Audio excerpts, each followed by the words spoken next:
Hey friends, welcome to high BP.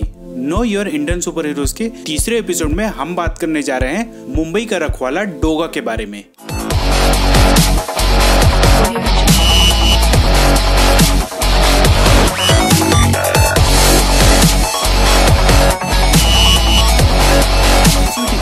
इस video में हम न केवल डोगा के जन्म बल्कि डोगा के पुनर्जन्म यानी रीबर्थ सीरीज के बारे में भी बात करेंगे, जो कि हाल ही में केनाइन के नाम से लॉन्च किया गया है। साथ ही पनिशर के साथ तुलना करके देखेंगे कि क्या वाकई में लोग डोगा को पनिशर का कॉपी बोलकर सही बोलते हैं या पूरी तरह गलत। और वीडियो के अंत में बताएंगे हेलो बुक माइंड वेबसाइट के बारे में, जहां से आप ढेर सारी मनचाही इंडियन कॉमिक्स खरीद सकते हैं। तो वीडियो अंत तक देखना दोस्तों। अगर अब तक आपने हमारे चैनल को सब्सक्राइब नहीं किया है तो जल्दी से कर लें। तो आइए दोस्तों, सबसे पहले शुरू करते हैं डोगा की ओरिजिन से। डोगा जैसे जबरदस्त कैरेक्टर देने का पूरा श्रेय संजय गुप्ता जी और तरुण कुमार वाही जी को जाता है, और काफी समय तक ये दोनों ही डोगा की बागडोर संभाले हुए थे। एक्शन और इमोशन से भरी कहानियों के चलते डोगा बहुत जल्दी लोगों के बीच लोकप्रिय हो गया। डोगा की ओरिजिन दो कॉमिक्स में बटी हुई है, कर्फ्यू और ये है डोगा, जिसके अनुसार चंबल का कुख्यात डाकू हलकान सिंह को पकड़ने के लिए पुलिस ने जाल बिछाया होता है। एक गांव में लूटपाट के बाद पुलिस अपने प्लान के मुताबिक हलकान सिंह और उसके आदमियों पर हमला बोल देती है। हमले में डाकू हलकान सिंह के अलावा सब मारे जाते हैं। पुलिस से बचकर भागते हुए हलकान सिंह एक जगह पानी पीने के लिए रुकता है तो उसकी नजर एक बच्चे पे पड़ती है, जिसको किसी ने लावारिस छोड़कर चला गया था। हलकान सिंह को पता था कि अभी भी पुलिस का सर्च अभियान जारी है और वो कभी भी पकड़ा जा सकता है, इसलिए उसने उस बच्चे को जरिया बनाकर वहां से फरार होने में सफल हो गया। बाद में हलकान सिंह उस बच्चे को किसी पालतू कुत्ते की तरह रखा और उसे हमेशा कुत्ते का बच्चा बोलकर ही बुलाता था। जब वो किशोर अवस्था में पहुंच गया तब हलकान सिंह उसे लाशों को ठिकाने लगाने का काम देता था। बचपन से ही वो बच्चा इस तरह के दरिंदगी देखकर बड़ा हुआ। उसके अंदर नफरत तो बहुत थी इस क्रूरता के खिलाफ। वो वहां से दूर भाग जाना चाहता था, पर ये करने की उसकी हिम्मत कभी नहीं हुई। फिर एक दिन हलकान सिंह एक छोटी सी बच्ची को किडनैप करके लाता है। उसका नाम होता है सोनिका, और ये सोनिका ही थी जिसने उस बच्चे का नाम सूरज रखा। दरअसल सूरज सोनिका के लिए कैद में खाना लेकर जाता था और उसकी देखभाल करता था। इसी बीच सूरज ने सोनिका को बताया कि उसके चाचा ने ही तुम्हारे किडनैप का प्लान बनाया है। फिरौती की रकम मिल जाने के बाद भी वो डाकू तुम्हें नहीं छोड़ेंगे।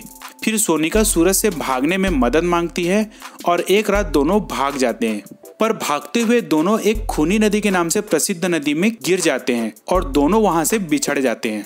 सूरज किसी तरह नदी से निकलकर पुलिस स्टेशन पहुंच जाता है और पुलिस को बोलता है कि वो डाकू हलकान सिंह के अड्डे का रास्ता बताने में मदद करेगा।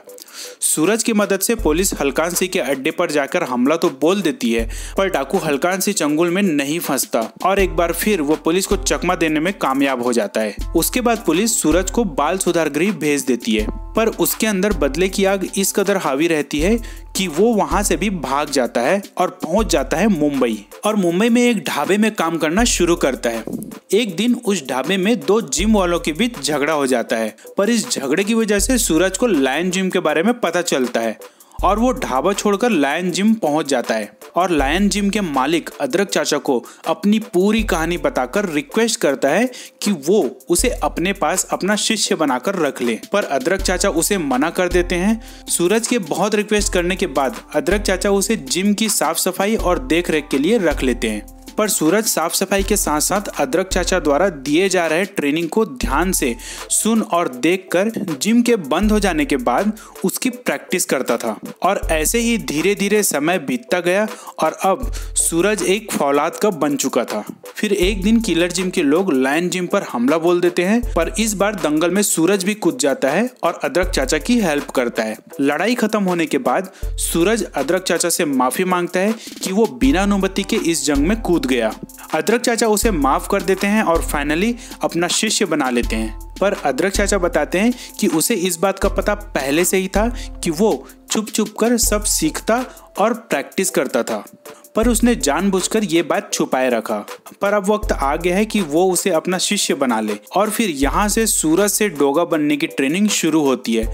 अदरक चाचा सूरज को अपने 3 और भाइयों से मिलाते हैं। हल्दी चाचा, जिसने सूरज को जापानी और चीनी मार्शल आर्ट सिखाया, धनिया चाचा जिसने सूरज को बॉक्सिंग सिखाया, और काली मिर्च चाचा जिसने सूरज को शूटिंग और निशानेबाजी में मास्टर बनाया। और इस तरह तैयार हो गया फौलाद का बना डोगा, जिसके पास फिलहाल 2 सबसे बड़ा टारगेट था। एक हलकान सिंह को मारना, जो कि आजकल हलकट सिंह के नाम से मुंबई का मंत्री बना बैठा था, और दूसरा किलर जिम का मालिक जिसने अदरक चाचा को जान से मारने की कोशिश की थी।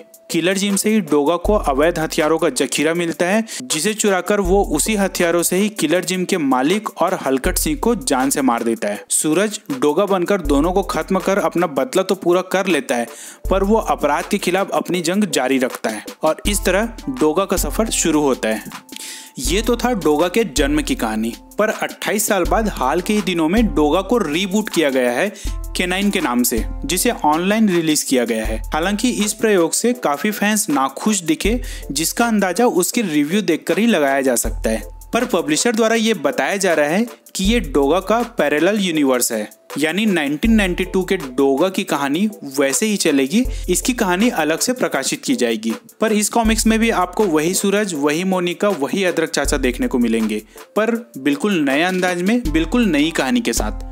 अब देखना यह है कि क्या इस डोगा को भी वैसी पॉपुलैरिटी मिलती है जैसे पुराने डोगा को मिली थी। फिलहाल ये कॉमिक्स इंग्लिश में प्रकाशित की गई है। एक ऑफिशियल पोस्ट के अनुसार हिंदी की कॉमिक्स भी जल्द ही लॉन्च की जाएगी। इस कॉमिक्स के कुछ अच्छे भी पॉइंट्स हैं और कुछ बुरे भी पॉइंट्स हैं, जो हम आपके साथ शेयर करने जा रहे हैं। शुरुआत करते हैं अच्छे पॉइंट से। जैसे कहानी यूनिक तो नहीं, पर अच्छी है, आपको पसंद आएगी। स्टोरी बहुत तेजी से आगे बढ़ती है, जो आज के समय में बिल्कुल फिट बैठती है। कम और सटीक लिखा हुआ टेक्स्ट और डायलॉग इसके कुछ अच्छे पॉइंट्स हैं। अब देखते हैं इसके कुछ बुरे पॉइंट्स। अगर आप डोगा के हार्डकोर फैन हो तो डोगा का ये लुक आपको बेहद निराश करेगा। मैंने भी जब इसे पहली बार देखा तो काफ़ी डिसअपॉइंट हुआ, पर पूरी कॉमिक्स पढ़ने के बाद समझ आया कि ये लुक कॉमिक्स की ज़रूरत थी। जब ये कॉमिक्स लॉन्च हुआ तब इसका आर्ट वर्क फैंस के बीच चर्चा का विषय बना हुआ था। कुछ को अच्छा लगा तो कुछ को बहुत बेकार। वैसे हम भी यही सोच रहे थे कि डोगा जैसे लोकप्रिय कैरेक्टर के साथ इस तरीके की छेड़छाड़ नहीं होनी चाहिए थी, और वो भी रीबूट जैसे बड़े डिसीजन में। खैर, अब जब नया डोगा लॉन्च कर ही चुके हैं तो देखते हैं लोगों का रिस्पॉन्स कैसा आता है।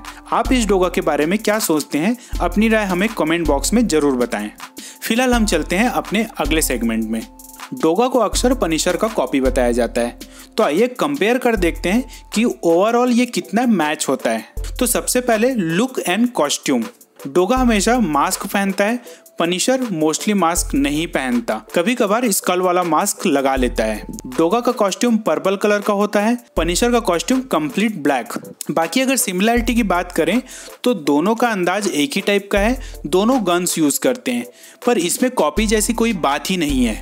अब देखते हैं ओरिजिन। डोगा की ओरिजिन हमने आपको पहले सेगमेंट में बता दिया है। अब आपको पनिशर की ओरिजिन शॉर्ट में बताते हैं, ताकि आप खुद ही डिसाइड कर सको कि डोगा पनिशर से इंस्पायर्ड है या कॉपी है या बिल्कुल ओरिजिनल है। तो पनिशर के बैक स्टोरी के अनुसार पनिशर का असल नाम फ्रैंक कैसल होता है, जो कि एक भूतपूर्व यूएस मरीन होता है। अपनी लाइफ में हिंसा बहुत देख लेने के कारण वो अब एक पादरी बनना चाहता है, ताकि उसकी बाकी लाइफ शांतिपूर्वक गुजरे। कुछ सालों के बाद वो शादी कर लिया, और शादी के बाद 2 बच्चे भी हो गए, और उसकी जिंदगी बहुत शांति से गुजर रही थी।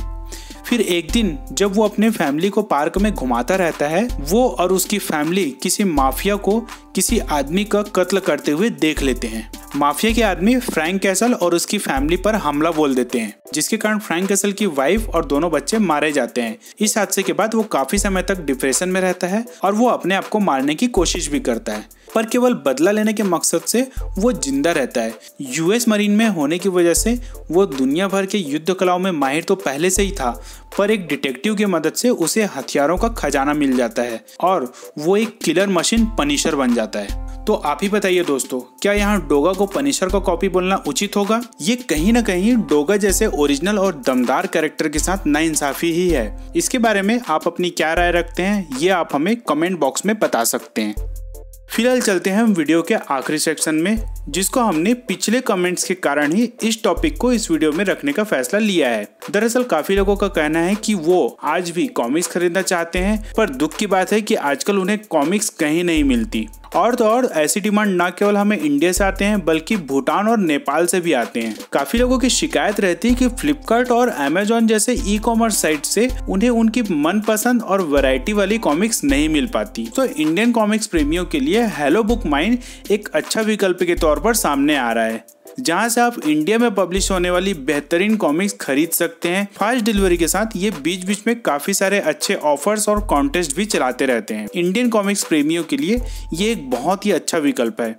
साथ ही नेपाल और भूटान के रीडर भी इस साइट से कॉमिक्स मंगाकर कॉमिक्स का आनंद उठा सकते हैं। वेबसाइट का लिंक डिस्क्रिप्शन में दिया गया है, आप चेक कर सकते हैं और अपना अनुभव हमारे साथ शेयर कर सकते हैं। और साथ ही दोस्तों ये भी बता सकते हैं कि आज का हमारा ये एपिसोड कैसा लगा। अगर वीडियो अच्छा लगा होगा तो लाइक करें, अपने दोस्तों के साथ शेयर करें। आपका सपोर्ट ही हमारा हौसला है। तो मिलते हैं दोस्तों अगले वीडियो में ऐसे ही किसी सुपर हीरो की स्टोरी के साथ।